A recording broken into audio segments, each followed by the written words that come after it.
யாக்கோபு 1:5 ஆண்டவர் சொல்லுகிறார் பாருங்கள், உங்களில் ஒருவன் ஞானத்தில் குறைவுள்ளவனாயிருந்தால் யாவருக்கும் சம்பூர்ணமாய் கொடுக்கிறவரும் ஒருவரையும் கடிந்து கொள்ளாதவருமாகி தேவனிடத்தில் கேட்க கடவன், அப்பொழுது அவனுக்கு கொடுக்கப்படும்.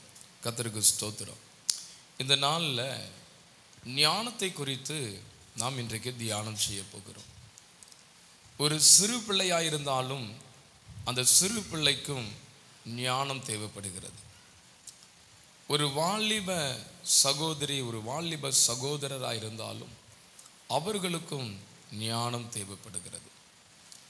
ஒரு வயதானவர்கள், ஒரு குடும்ப பொறுப்பில் இருக்கிறவர்களுக்கு அவங்களுக்கும் ஞானம் தேவைப்படுகிறது.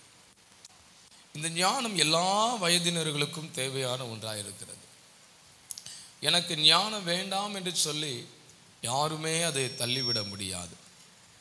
அதனால் இந்த ஞானத்தை குறித்து நாம் இன்றைக்கு அதிகமாக நாம் தியானம் செய்ய போகிறோம். பிரியமானவர்களே, ஞானம், அறிவு என்று 2 வார்த்தை உண்டு. ஞானம் என்பது வேற, அறிவு என்பது வேற.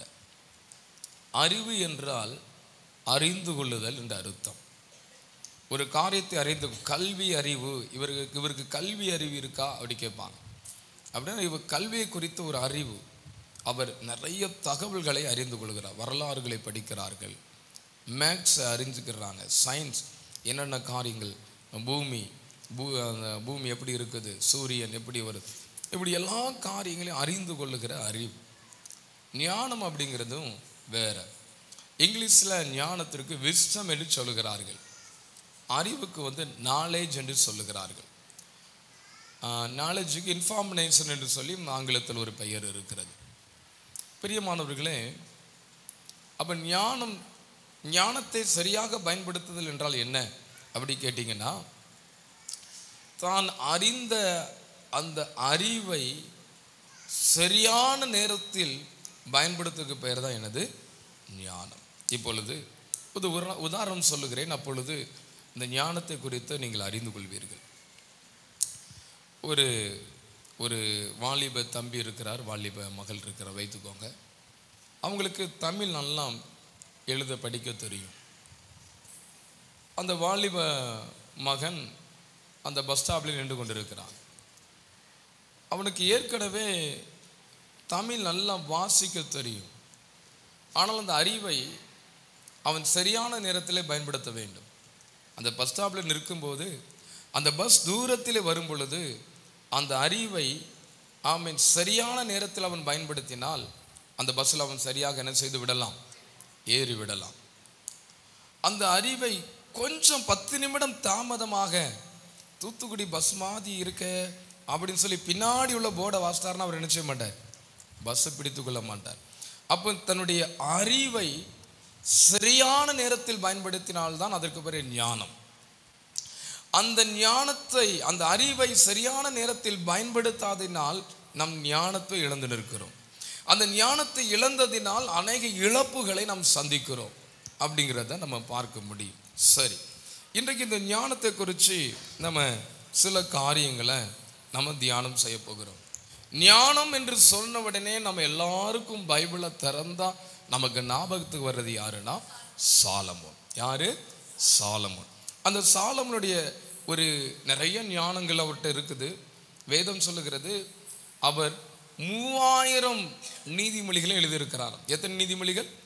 3000 நீதிமொழிகள் எழுதியிருக்கிறார். நம்ம பைபிளில் கொஞ்சம் தான் இருக்குது. நீதிமொழிகள் என்றால் பழமொழி, அதில் ஒரு சின்ன தத்துவமாக இருக்கும், அதில் பெரிய அர்த்தம் இருக்குது. அப்படி நிறைய அவர் எழுதியிருக்கிறார். சரி, அதில் ஒரு சில காரியத்தை நம்ம தியானம் செய்ய போகிறோம். அவருடைய ஞானத்தை குறித்து சில சம்பவங்களை நம்ம பார்த்துட்டு நம்ம செய்திக்குள்ளே வேகமாக நம்ம கடந்து செல்லலாம். கர்த்தருக்கு ஸ்தோத்திரம். 1 ராஜாக்கள் 5ஆம் அதிகாரம், 1 ராஜாக்கள் 5ஆம் அதிகாரம், அதில் 13, 14ஆம் வசனத்தை எடுத்தவங்க வாசிக்க உங்கள் அன்போடு நாங்கள் கேட்டுக்கொள்கிறோம். கர்த்தருக்கு ஸ்தோத்திரம். இங்கே ராஜா சாலமோன் ராஜா ஆலயம் கட்டுமான பணியில் அவருடைய ஞானத்தை நம்ம பயன்படுத்தணும். அவருக்கு லீபனோனில், லீபனோன் அப்படி என்றால் அது ஒரு இடத்தினுடைய பெயர்.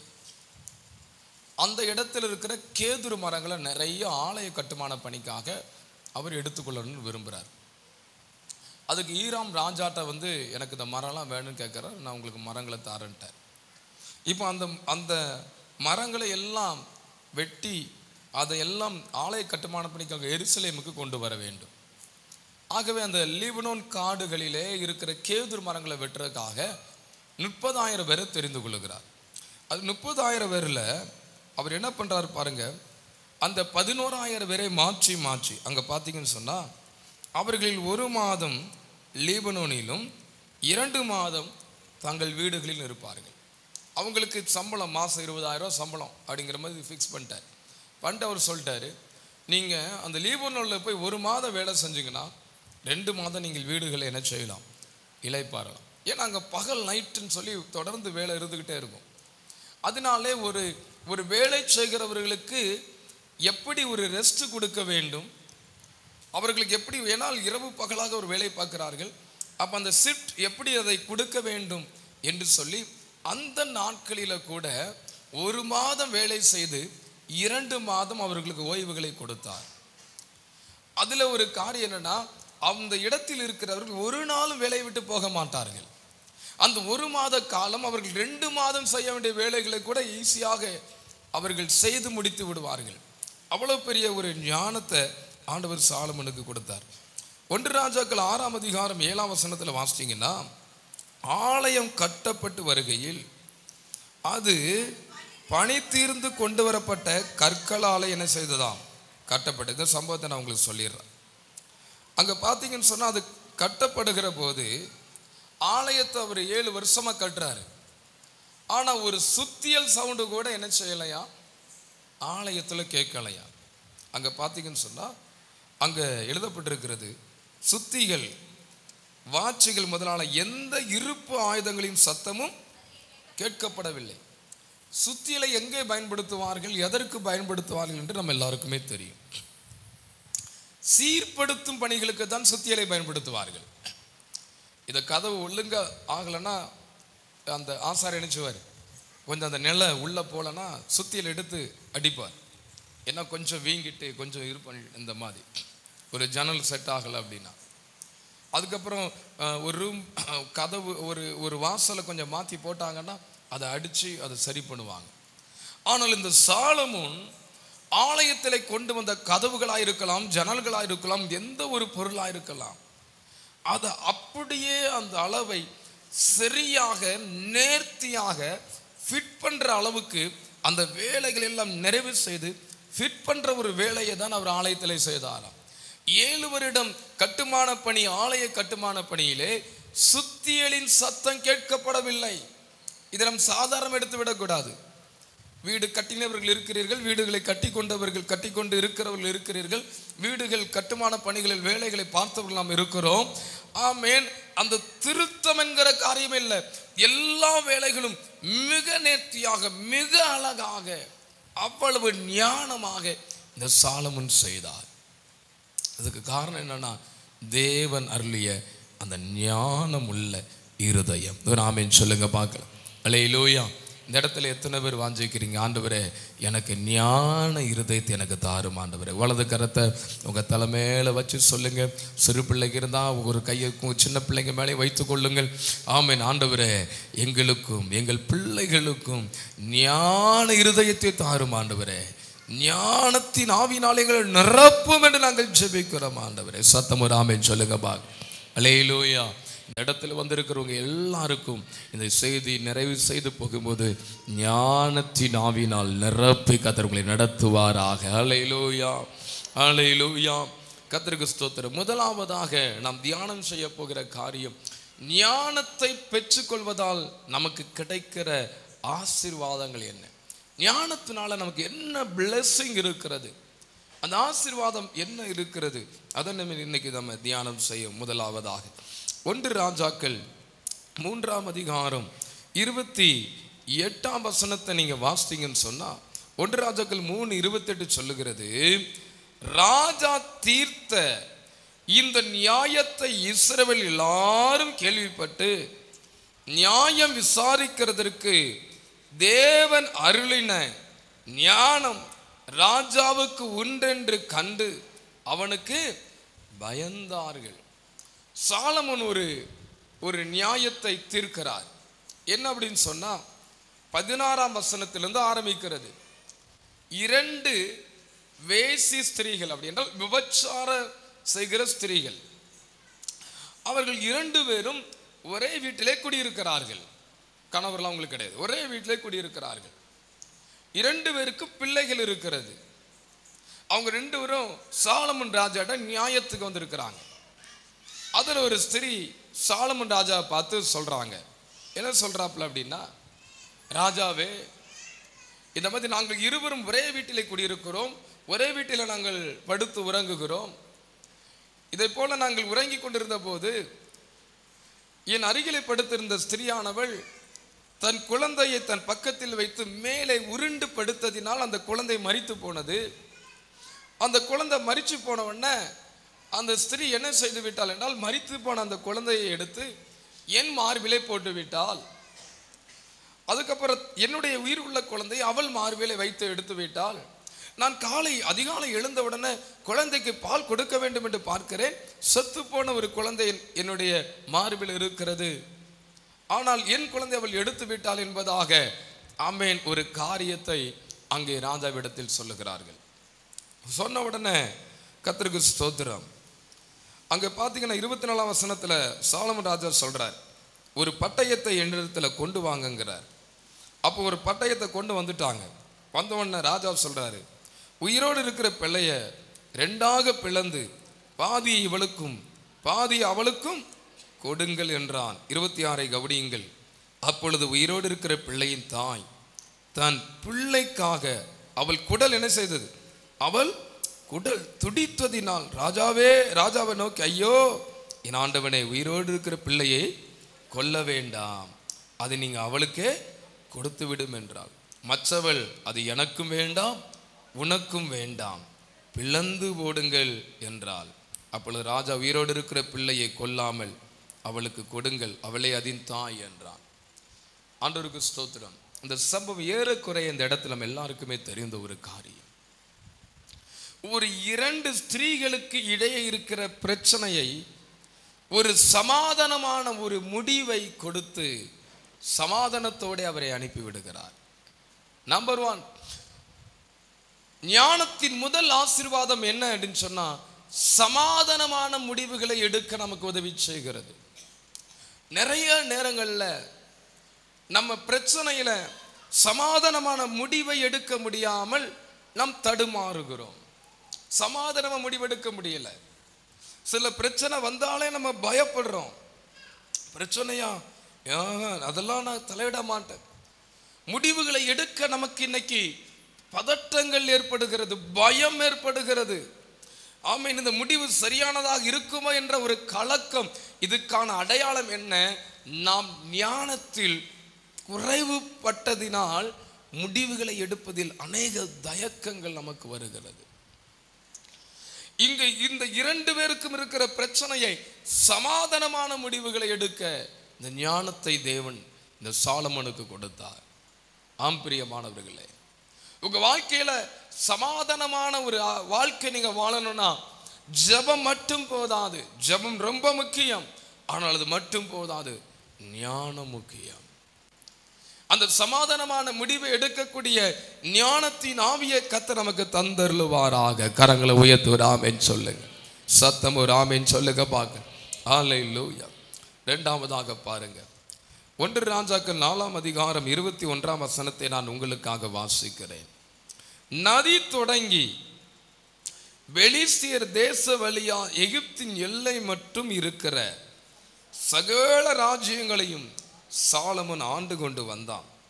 அவர்கள் சாலமோனுக்கு காணிக்கைகளை கொண்டு வந்து அவன் உயிரோடு இருந்த நாளெல்லாம் அவனை சேவித்தார்கள். இந்த சாலமோன் இஸ்ரவேலை மட்டும் ஆண்ட ஒரு ராஜா கிடையாது. வேதம் சொல்லுகிறது, நதி தொடங்கி பெலிஸ்தியர் தேச வழியா எகிப்தின் எல்லை மட்டும் இருக்கிற சிறு சிறு நாடுகளை எல்லாம் இந்த சாலமன் ராஜா ஆளுகை செய்து வருகிறார். அவர்களை ஆளுகை செய்து வருகிறார். எல்லை அப்படியே விரிவாகிறது. அந்த எல்லை விரிவாகிறது. ஆனால் அது ரொம்ப முக்கியம். ஆமென். அவர்கள் சாலமனுக்கு காணிக்கைகளை கொண்டு வந்து அவன் உயிரோடு இருந்த நாளெல்லாம் அவனை சேவித்தார்கள். பாருங்கள், நாம் ஒரு 2 பிள்ளைகள், ஒரு 5 குழந்தைகள், ஒரு 10 குழந்தைகளை வைத்து அதை நடத்துவதற்கு நாம் பயங்கரமான கஷ்டங்களையும் பிரச்சனைகளையும் போராட்டங்களையும் சந்திக்கிறோம்.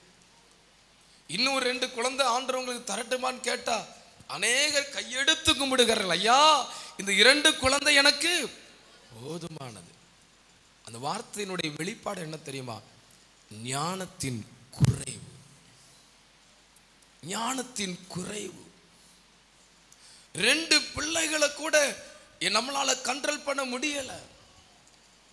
இன்னும் ஆண்டவர் சொல்றாரு, உனக்கு எல்லையை பெருக்கட்டா, இன்னும் உனக்கு கூட ஒரு பொறுப்பு தரட்டா? இல்ல ஆண்டவரே, எனக்கு எந்த பொறுப்பு எனக்கு வேண்டாம்.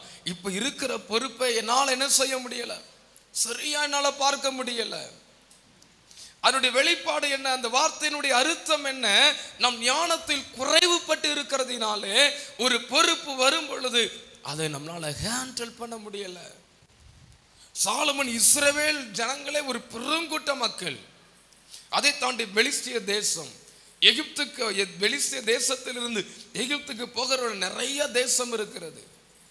அங்கு நடக்கிற சின்ன சின்ன பிரச்சனைகளை எல்லாம் அவர் சமாளிக்க வேண்டும்.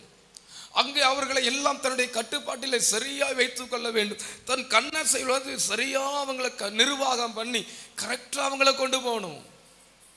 அதற்கு தேவன் அருளிய ஞானம், தேவன் அருளிய ஞான இருதயம். அங்கு ஒருத்தர் கூட பிசிறு இல்லாம வேதம் சொல்லுகிறது, அவர்கள் சாலமனுக்கு காணிக்கைகளை கொண்டு வந்து அவன் உயிரோடு இருந்த நாளெல்லாம் அவனை சேவித்தார்கள். அவங்களை எல்லாம் மிரட்டி அவன் வைக்கல, மிரட்டி ஆமீன் அப்படி பயங்காட்டிலாம் வைக்கல. சரியாய் அவர்களை ஆளுகை செய்தான். மிக நேர்த்தியாய் அவர்களை நடத்தினான். ஒரு குறைவில்லாமல் அவர்களை நடத்தினான். இல்லைனா காணிக்கை என்பது வரி வேற, காணிக்கை என்பது வேற. காணிக்கை அன்றைக்கு ஒரு வெகுமதியாக, ஒரு அன்பளிப்பாக அந்த அந்நிய தேசத்தில் உள்ள அந்த இவனுடைய ஆளுகைகள் இருக்கிற ஜனங்கள் எல்லாம் வந்து இவனுக்கு காணிக்கைகளை கொடுத்தாங்கன்னா இவனுடைய ஆட்சி காலங்களில் அவர்கள் மகிழ்ந்து இருந்தார்கள். அதனால தான் அதை செய்ய முடியும். அப்படின்னா அவ்வளவு சூப்பரா ஒரு நிர்வாகத்தை அவன் செய்தான். நம்மளால ஒரு 5 பிள்ளைங்களை வச்சு நம்மளால நிர்வாகம் பண்ண முடியல. ஒரு 2 பிள்ளைகளுக்கு இருக்கிற பிரச்சனையை நம்மளால தீர்க்க முடியல. அதுல ஒரு சமாதானமான முடிவை நம்மளால கொடுக்க முடியல. அதுல நம்ம போராடுகிறோம், தடுமாறுகிறோம். இதெல்லாம் ஞானத்தின் குறைவு. ஆனால் ஞானம் உங்களுக்கு பெருகும் என்றால் உங்களுடைய வாழ்க்கையில பொருளாதாரத்தின் எல்கையை கர்த்தர் பெருக பண்ணுவார். உங்களுக்கு ஞானம் பெருகாம எல்கையும் பொருளாதாரமும் மட்டும் பெருகிச்சுன்னா நீங்க ஆண்டவரை பயங்கரமா பேசிடுவீங்க. ஏன் ஆண்டவரே எல்லாம் பெருக பெருக அதெல்லாம் பிரச்சனையா பார்க்க ஆரம்பிச்சிருவீங்க.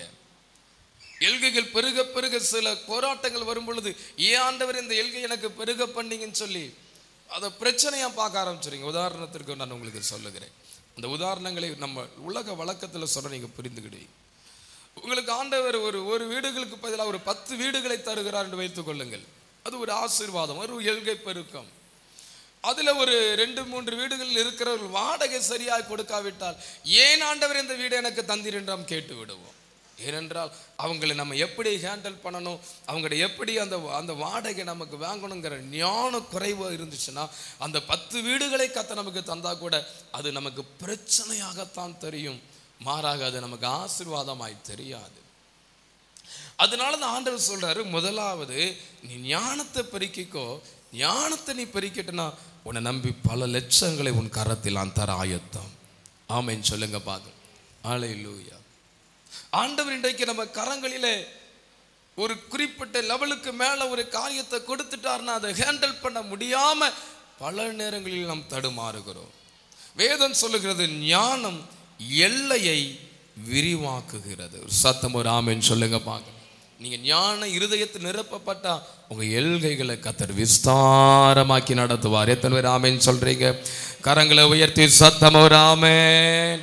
கரங்களை அசைச்சு ஹல்லேலூயா அல்லேலூயா ஆமென். மூன்றாவதாக ஞானத்தின் ஆசீர்வாதம் என்ன? சோதரம் 1 ராஜாக்கள் 4ஆம் அதிகாரம் 25ஆம் வசனம் ரொம்ப ஆச்சரியமான ஒரு வசனம். அது 4:25 சொல்லுகிறது, சாலமனுடைய நாளெல்லாம் தான் துவக்கி பெயர்சபா மற்றும் யூதாவும் இஸ்ரவேலரும் அவர் தங்கள் தங்கள் திராட்சை செடியின் நிழலிலும் தங்கள் தங்கள் அத்தி மரத்தின் நிழலிலும் எப்படி இருந்தாங்களா? சுகமாய் குடியிருந்தார்கள். பைபிள்ல எங்கெல்லாம் தான் துவங்கி பெயர்சபா மட்டும், இல்லாவிட்டால் பெயர்சபா தொடங்கி தான் மட்டும் என்று சொல்லி வந்தால் நீங்கள் அந்த இது வந்து பைபிளில் பல இடத்துல வரும். இந்த மாதிரி இது நீங்கள் புரிந்து கொள்வதற்காக சொல்லுகிறேன்.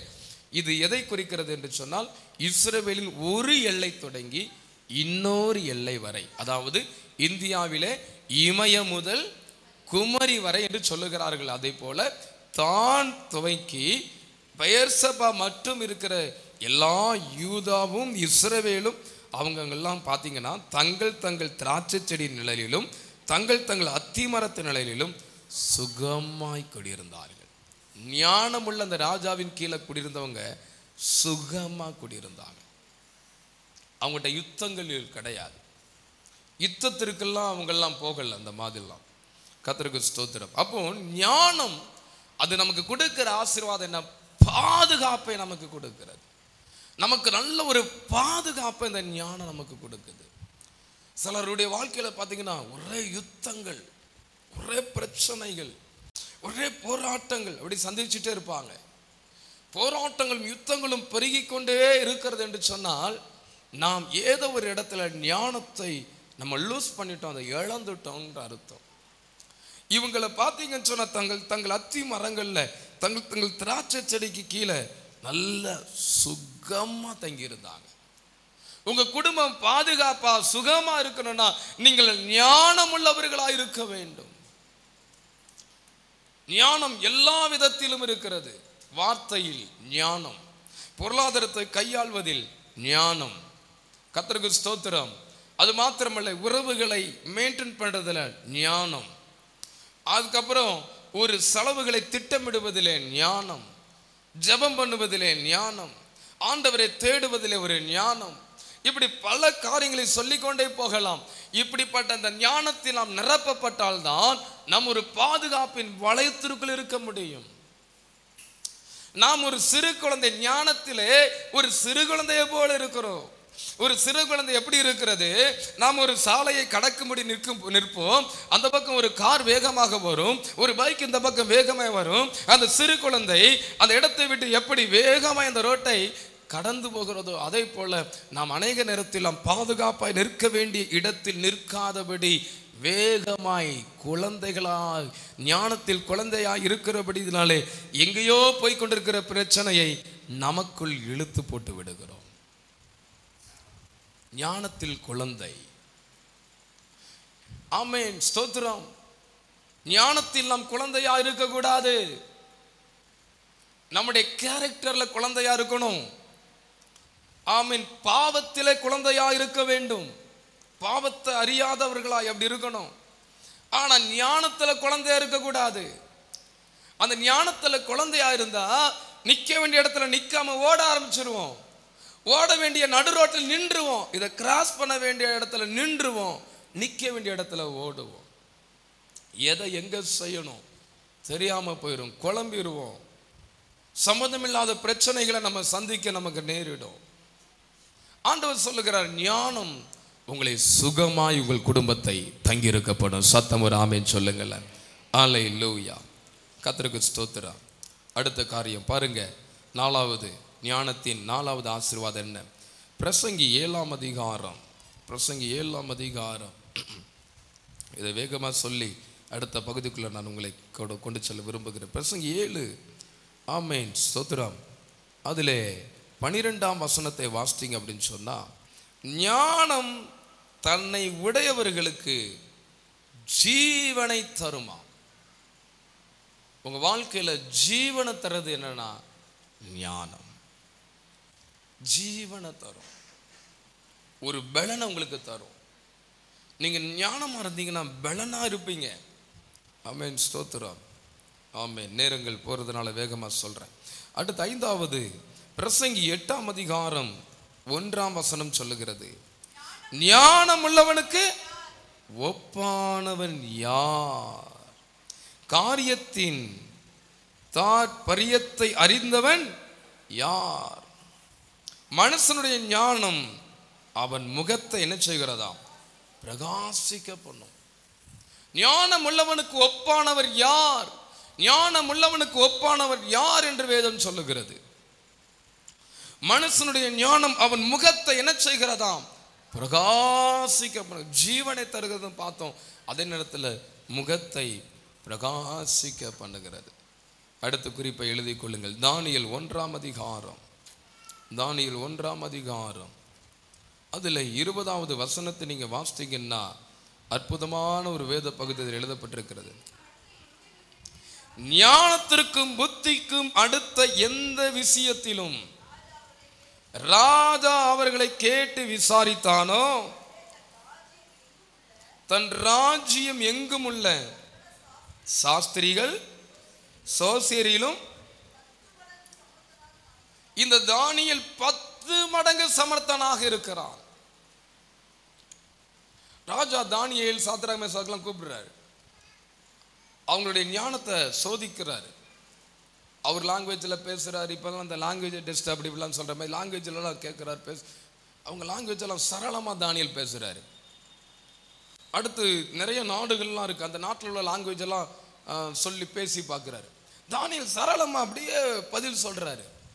வேதம் சொல்லுகிறது கிட்டத்தட்ட ஆமென் சோதரம் 100க்கும் மேற்பட்ட நாடுகளுக்கு அவர் ராஜாவாக இருக்கிறார். அவர் சொல்றாரு, இந்த ராஜ்யம் எங்கும் உள்ள சகல சாஸ்திரிகள் சோசியர்கள் அவங்களை எல்லாரும் பார்க்கலாம். தானியேலுடைய ஞானம் எப்படி இருந்துச்சா? 10 மடங்கு அதிகமா இருந்துச்சு. அதுக்கு பைபிள்ல ஒரு உதாரணம் இருக்கிறது, தானியேல்ல நம்ம பார்க்க முடியும். அதெல்லாம் நான் எடுத்துக்கொள்ள உங்களுக்கு கோடிட்டு காட்ட விரும்புகிறேன். ராஜா ஒரு இடத்துல அந்த விருந்து பண்ணிட்டு மதுபானம் குடிச்சிட்டு இருக்கிற வேளையில சுவரில் ஒரு விரல் வந்து எழுதுகிறது.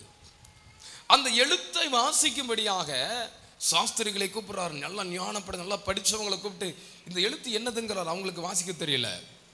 பெரிய பெரிய ஞானவான்களை கூப்பிட்டு, ஐயா அந்த எழுத்து என்னது? அது ஒரு விரல் வந்து எழுதிட்டு போச்சு, என்னன்னு தெரியல. சொல்றாங்க, தானியேலை கூப்பிடுங்க, தானியேலை கூப்பிடுங்க.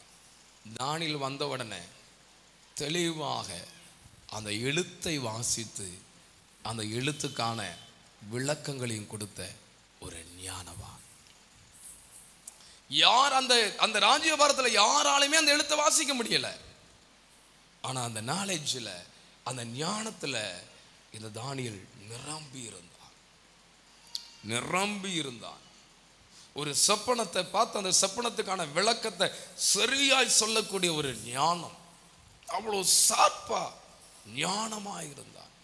நம்முடைய வாழ்க்கையில ஞானம் இல்லாமல் நாம் செய்தது நிமித்தம் எத்தனையோ லட்சங்களை நாம் இழந்திருக்கிறோம், எத்தனையோ ஆயிரங்களை நாம் இழந்திருக்கிறோம். சிலர் சொல்லுவாங்க, இந்த இடத்தெல்லாம் நான் வித்துட்டேன் பாஸ்டர், அதை மட்டும் நான் வச்சிருந்தா இன்னைக்கு என்னுடைய லெவலில் வேற அப்படிம்பா. இந்த காரியத்தை நான் இழந்துட்டேன். அப்படி நம்ம நிறைய காரியத்தை நம்ம இழந்தோம் நம்முடைய ஞானம் இல்லாமையினாலே. ஆண்டவர் சொல்லுகிறார், நான் உங்களுக்கு அந்த ஞானத்தை திரும்பவும் இன்னைக்கு நான் உங்களுக்கு தர விரும்புகிறேன். ஒரு ஆமேன் சொல்லுங்க பாக்க, சத்தம் ஒரு ஆமேன் சொல்லுங்களேன். அல்லேலூயா, ஆமேன். இப்பொழுது இந்த வசனத்தை கேட்க கேட்க நமக்குள்ள ஒரு தாகம். அப்போ பாஸ்டர், இந்த ஞானம் எங்களுக்குள்ளே வர வேண்டும் என்றால் நாங்கள் என்ன செய்ய வேண்டும்? ஞானத்திற்காக நாங்கள் ஜெபித்து கொண்டு தான் இருக்கிறோம். ஆண்டவர் என் குடும்பத்தை நடத்தக்கூடிய ஞானத்தை தாரும், என் பிள்ளைகளை நடத்தக்கூடிய ஞானத்தை தாரும், ஆமென், என்னுடைய தொழிலை நடத்தக்கூடிய ஞானத்தை தாரும், பொருளாதாரத்தை கையாளுகிற ஞானத்தை தாரும், பிரச்சனைகளை கையாளுகிற ஞானத்தை தாரும். இப்படி பல வகையான ஞானத்திற்காக நாங்கள் தினமும் ஜெபம் பண்ணுகிறோம். அதை தாண்டி நாங்கள் செய்ய வேண்டிய காரியம் என்ன? எங்களுக்கு ஒரு ஆலோசனை சொல்லுங்கள். ஆண்டவர் 4 விதமான ஆலோசனைகளை உங்களுக்கு சொல்ல விரும்புகிறார். முதலாவதாக, ஞானம் என்கிற ஊற்று உங்களுக்குள்ளே பெருக்கெடுக்க விரும்புறீங்களா? ஞானம் என்கிற ஊற்று உங்களுக்குள்ளே பெருக்கெடுத்து ஓடணும்னு விரும்புறீங்களா? அதை வாஞ்சிக்கிறீங்களா? முதலாவது யோபு 28ஆம் அதிகாரத்திற்கு வாருங்கள். நம்மை போல இந்த யோபும் இந்த ஞானத்தை தேடுகிறார்.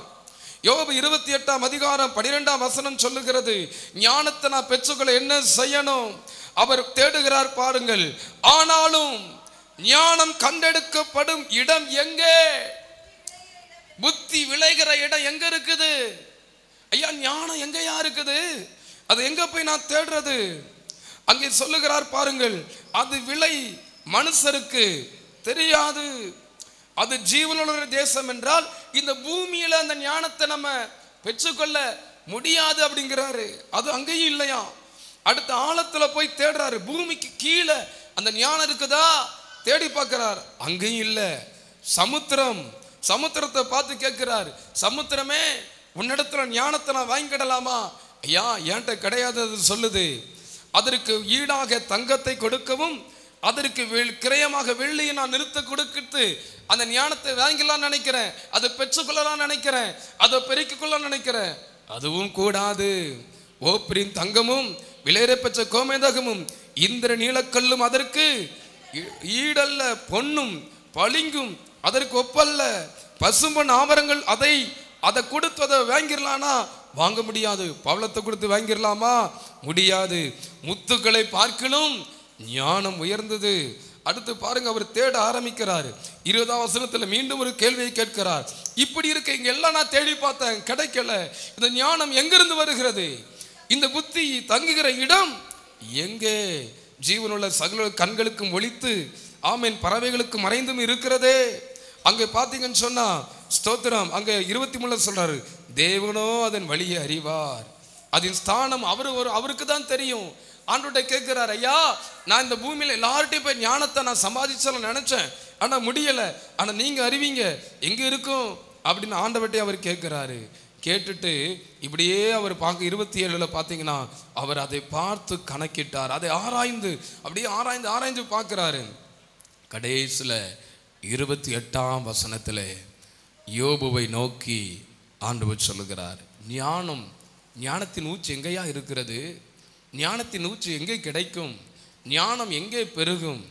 ஆமேன். மனுஷரை நோக்கி, இதோ ஆண்டவருக்கு பயப்படுவதே ஞானம். எப்பொழுது ஒரு மனிதனுக்குள் ஞானம் பெருக்கெடுக்க ஆரம்பிக்கிறது, எப்பொழுது ஒரு மனிதனுக்குள் ஞானத்தின் ஊற்று கண்கள் திறக்கிறது, எப்பொழுது ஒரு மனிதனுக்குள் ஞானத்தின் ஆவியை பெருக பண்ணுகிறார், கர்த்தருக்கு பயப்படும் போது. கர்த்தருக்கு பயப்படுகிற பயத்தை என்றைக்கு ஒரு மனிதன் தொலைத்தானோ அன்றைக்கு அவன் ஞானத்தின் வாசலை அடைத்து விட்டான். கர்த்தருக்கு பயப்படுகிற பயம் இருக்கிறதா? நீங்கள் கர்த்தருக்கு பயப்படுகிற பயம் உள்ளவர்களா இருந்தால் ஞானம் ஒரு ஊச்சை போல இல்ல, நான் உங்களுக்கு சொல்லுகிறேன், ஆறாக பெருக்கெடுத்து ஓடும். கர்த்தருக்கு பயப்படுகிற பயம். கர்த்தருடைய ஆலயத்திலே கர்த்தருக்கு பயப்படுகிற பயம் இருக்கிறதா? ஆலயத்துக்கு வருகிறோம், ஆராதனைக்கு வருகிறோம், கர்த்தருக்கு பயப்படுகிற பயம் எந்த அளவு நமக்கு இருக்கிறது? ஆரம்ப காலத்துல தேவன் இந்த ஆலயத்தில் இருக்கிறார், தேவன் உலாவுகிறார், நடுக்கத்தோடு பார்த்தோமே, அந்த பயம் இன்னைக்கு இருக்குதா? கர்த்தருக்கு பயப்படுகிற பயம் இருந்துச்சுன்னா நம்ம ஆலயத்துக்குள்ள வரும்போது மிகுந்த பயபக்தியோடு நம் அமருவதில் ஒரு பயபக்தி இருக்கும், நம் வசனத்தை கவனிப்பதில் ஒரு பயபக்தி இருக்கும், கர்த்தரை பாடுவதில் ஒரு பயபக்தி இருக்கும், கர்த்தரை ஆராதிப்பதில் ஒரு பயபக்தி இருக்கும். அவைகளை எல்லாம் நாம் தொலைத்து போட்டு விட்டோம். கர்த்தருக்கு பயப்படுகிற பயத்தை இழக்கும் போது ஞானத்தின் கதவுகளை நாமே அடைத்து விடுகிறோம். கர்த்தருக்கு ஸ்தோத்திரம். தேவாலயத்துல கர்த்தருக்கு பயப்படுகிற பயம் இருக்குதா? கர்த்தருக்கு பயப்படுகிற பயம் தேவாலயத்தில் இருந்தா செல்போனை எடுத்து அதை செக் பண்ணிக்கிட்டே நம்ம இருக்க மாட்டோம். செல்போனை எடுத்துட்டு போன் பேச போக மாட்டோம். வேதாகமத்தை கொண்டு வராம இருக்க மாட்டோம். இப்படி நான் அடுக்கிக் கொண்டே போகலாம். இடையில் எழுந்து போவதும் வருவதும், எழுந்து போவதும் வருவதும், 8 மணிக்கு ஆராதனை என்றால் 8:30 வருவது, 8:45 வருவது, இவைகள் எல்லாம் கர்த்தருக்கு பயப்படுகிற பயத்தினுடைய குறைவின் வெளிப்பாடு. ஆண்டவர் சொல்லுகிற கர்த்தருக்கு பயப்படுகிற பயம் ஆலயத்தில் மட்டுமல்ல, அதே கர்த்தருக்கு பயப்படுகிற பயம், ஆமென், உங்களுடைய தனி அறையில் இருக்க வேண்டும். கர்த்தருக்கு பயப்படுகிற பயம் என்றால் அதனுடைய விளக்கத்தை நான் உங்களுக்கு சொல்லுகிறேன், அப்பொழுது நீங்கள் புரிந்து கொள்வீர்கள். இதை மட்டும் சொன்னா நீங்க புரிஞ்சுக்கிட மாட்டீங்க. இன்னும் இதை கொஞ்சம் ஆழத்திற்குள் போய் உங்களுக்கு சொல்லிக் கொடுக்க விரும்புகிறேன். கர்த்தருக்கு பயப்படுகிற பயம் என்றால் என்ன? கர்த்தர் என் பக்கத்தில் இருக்கிறார். ஆலயத்தில் நான் ஜெப வேளையில் இருக்கும்போது மட்டும் கர்த்தரின் பக்கத்தில் இருக்கிறார் என்ற உணர்வு அல்ல. என் தனி அறையில் இருக்கும் பொழுதும் அங்கே கர்த்தர் என் அருகில் இருக்கிறார். நான் ஒரு நபரை குறித்து நான் பேசும்போது அந்த வார்த்தைகளை குறித்து தேவன் கவனித்துக் கொண்டிருக்கிறார். என்னுடைய அந்தரங்கத்தில் நான் என்ன செய்து கொண்டிருக்கிறேன் அந்த காரியத்தை என் தேவன் என் அருகிலே அதை கவனித்துக் கொண்டிருக்கிறார். நம்ம நினைக்கிறோம் ஜெபிக்கும் பொழுது மட்டும்தான் கர்த்தர் நம் பக்கத்திலே வருகிறார். நாம் ஜெபித்து முடித்து போனவுடனே நாம் வடக்கே போனால் அவர் தெற்கே போயிடுகிறார் என்று நினைக்கிறோம். கர்த்தர் ஆலயத்தை மட்டும்தான் இருக்கிறார் என்று நினைக்கிறோம். கர்த்தருக்கு பயப்படுகிற பயம் ஒரு மனிதனுக்குள் 24 மணி நேரமும் இருக்க வேண்டும். நான் எழுந்திருக்கும் போது என் அருகிலே கர்த்தர் அமர்ந்திருக்கிறார். நான் நடக்கும் பொழுது என் அருகிலே கர்த்தர் அமர்ந்திருக்கிறார். ஏன்? அவர் யுத்தம் செய்வதற்கு மட்டும்தான் அமர்ந்திருக்கிறாரா? அவர் என் கூட வருவது என்னை பாதுகாப்பதற்கு மட்டும்தான் என்று நினைக்கிறீர்களோ? அவர் நம்ம கூட இருக்கிறது ஏதோ நமக்கு முன்னாடி போய் கோணலான பாதைகளை செவையாக்குவதற்கு மட்டும் என்று நினைக்கிறீர்களோ? அவர் உங்க கூட இருக்கிறது உன்னை அதிசயங்களை காணப்படும் சொன்ன மாதிரி ஏதோ உங்களுக்கு முன்னாடி போய் அதிசயத்தை செய்யறதுக்கு மட்டும்தான் உங்க கூட இருக்கிறான்னு நினைக்கிறீங்களா? நீங்கள் பேசுகிற ஒவ்வொரு வார்த்தைகளையும், நீங்கள் நடந்து கொள்ளுகிற ஒவ்வொரு கிரியைகளையும் சர்வ வல்லமை உள்ள தேவன் கவனித்து கொண்டே இருக்கிறார். தேவனின் பக்கத்தில் இந்த பலிபீடத்தில் இருக்கும்போது மட்டும் பாஸ்டர் சாமுவேலோடு அவர் இருப்பதில்லை. என்னுடைய தனியறையில் அவர் என்னோடு இருக்கிறார். ஒரு தனிப்பட்ட பிரயாணத்தில் அவர் என்னோடு இருக்கிறார். நான் ஒவ்வொரு வேலைகளை செய்யும் பொழுதும் அவர் என்னோடு கூட இருக்கிறார். கர்த்தருக்கு பயப்படுகிற பயத்தை என்றைக்கு ஒரு தேவ பிள்ளை தொலைத்து விட்டார்களோ அன்றைக்கு ஞானத்தின் கதவுகளை அவர்களை அடைத்து விட்டார்கள். ஞானத்தின் கதவுகள் அடைக்கப்பட்டதினாலே யுத்தங்களை நாம் சந்திக்கிறோம். ஞானத்தின் கதவுகள் அடைத்து விட்டபடினாலே இழப்புகளை சந்திக்கிறோம். ஞானத்தின் கதவுகள் அடைக்கப்பட்டதினாலே செய்வதறியாது ஒரு திகைத்து கொண்டிருக்கிறோம். ஏனென்றால் நாம் கர்த்தருக்கு பயப்படுகிற பயத்தை இழந்து விட்டோம். அதோடு சேர்த்து ஞானத்தை இழந்து விட்டோம். எத்தனை இந்த சத்தியம் விளங்குது? சத்தம் ஒரு ஆமென் சொல்லுங்க பார்க்கலாம். ஹல்லேலூயா, ஹல்லேலூயா. ஞானம் எங்கே இருக்கிறதையா? பூமியின் கீழையா இருக்கிறது? இல்லை. சமுத்திரத்திலேயா இருக்கிறது? இல்லை. அது பொருளை கொடுத்து வாங்க முடியுமா? இல்லை. ஞானம் எங்கே இருக்கிறது? கர்த்தருக்கு பயப்படுகிற உணர்வுக்குள் தான் அந்த ஞானம் மறைந்திருக்கிறது. ஒரு தேவ பிள்ளைக்கு கர்த்தர் இந்த ஸ்தலத்தில் இருக்கிறார், அவர் எனக்குள்ள இருக்கிறார், அவர் என்னை கவனித்துக் கொண்டிருக்கிறார். நான் வீட்டிற்கு போகும் பொழுதும், நான் ஒரு பாவத்தை செய்யும் போதும், நான் தேவனுக்கு பிரியமில்லாமல் நடக்கும் பொழுதும் கர்த்தர் என்னை கவனித்துக் கொண்டிருக்கிறார் என்ற உணர்வு எப்பொழுது ஒரு தேவ பிள்ளைகளுக்கு உண்டாகிறதோ அப்பொழுது ஞானத்தின் வாசல் திறக்கப்படுகிறது. ஒரு ஆமென் சொல்லுங்க பார்க்கலாம். அந்த வினாடியிலே அங்குதான் அந்த ஊற்று மறைந்திருக்கிறது. ஞானத்தின் ஊற்று எங்கே மறைந்திருக்கிறது? ஞானத்தின் ஊற்று எங்கே மறைக்கப்பட்டு இருக்கிறது? கர்த்தருக்கு பயப்படுகிற உணர்வில் அது மறைந்திருக்கிறது. ஒரு தேவ பிள்ளை கர்த்தருடைய வசனத்துக்கு நடுங்க வேண்டும். கர்த்தருடைய சத்தத்திற்கு நடுநடுங்க வேண்டும். ஐயோ, தேவன் என்னை எச்சரித்து பேசுகிறார் என்று நடுநடுங்கி அந்த உணர்வு, இன்னைக்கு அந்த உணர்வை நாம் மழுங்கடித்து விட்டோம். ஆகவே ஞானத்தின் கதவுகள் அடைக்கப்பட்டது. ஆகவே ஞானத்தின் வாசல்கள் அடைக்கப்பட்டது. ஆண்டவர் சொல்லுகிறார், அந்த ஊற்றை இன்னைக்கு நான் திறக்க விரும்புறேன். நீங்க மீண்டும் எனக்கு பயப்படுகிற பயத்துக்குள்ள நீங்க வரணும். நீங்க வரணும். யாரை ஆராதிக்க வருகிறீர்கள்? யாரை ஆலயத்திலே பார்க்க வருகிறீர்கள்? யாரை மகிமைப்படுத்த வருகிறீர்கள்? யாருடைய சத்தத்தை கேட்க வருகிறீர்கள்? ஒரு மனிதனுடைய சத்தத்தையா? ஒரு சாதாரண ஒரு மனிதனுடைய சத்தத்தையா கேட்க நாம் வருகிறோம்? ஏதோ வாரத்தில் ஒரு நாள் ஆராதனைக்கு போக வேண்டும் என்று வருகிறோமா? தேவன் என்னை கவனிக்கிறார், தேவன் என்னை தேடுவார். நான் ஞாயிற்றுக்கிழமை ஆராதனைக்கு போகட்டா, தேவன் என்னை தேடுவார். அவர் இருதயம் என்னை தேடும். அவரை நான் நோக்கி பார்க்கணும், அவரை நான் ஆராதிக்கணும், அவரை நான் துதிக்கணும், அவரை உயர்த்தணும், அவர் சத்தத்தை நான் கேட்கணும். அவர் வலதுபுறம் இடதுபுறாமல் சாயாமல் வழி நடத்தும்படி அவர் சத்தத்துக்கு கேட்டு அவர் வழியில் நடக்கிற ஒரு ஆட்டை போல நான் வழி நடக்கப்பட வேண்டும் என்ற கர்த்தருக்கு பயப்படுகிற உணர்வு. ஆவியான ஒரு வசனத்தை ஞாபகப்படுத்துகிறார், நான் எடுக்கவில்லை, நான் சொல்லுகிறேன். மல்கியா 3ஆம் அதிகாரமா 2ஆம் அதிகாரமா என்று நான் யோசிக்கிறேன். அதில் எழுதப்பட்டிருக்கிறது, கர்த்தருக்கு பயந்தவர்கள் ஒருவர் ஒருவர் பேசிக்கொள்ளும் பொழுது தேவன் அதை கூர்ந்து என்ன செய்கிறாராம்? உற்று கவனிக்கிறாராம். உற்று கவனிக்கிறார். கர்த்தருக்கு பயந்த தேவ பிள்ளைகள் ஆமென் ஒருவர் ஒருவர் பேசிக்கொள்ளும் போது அவர்கள் நடுவில் கர்த்தர் இருக்கிறார். நம்ம ஜெபிக்கும் போது மட்டும்தான் இருக்கிறாரா? நம்ம ஆராதனை செய்யும் போது நாம் அப்படிதான் நினைக்கிறோம். ஸ்தோத்திரம் பண்ணி நாம் ஜெபம் பண்ணும் போதுதான் கர்த்தர் இருக்கிறார். அப்பொழுது நம்முடைய சிந்தை பரிசுத்தமாக இருந்தால் போதும், அப்பொழுது நம்முடைய எண்ணங்கள் சுத்தமாக இருந்தால் போதும்.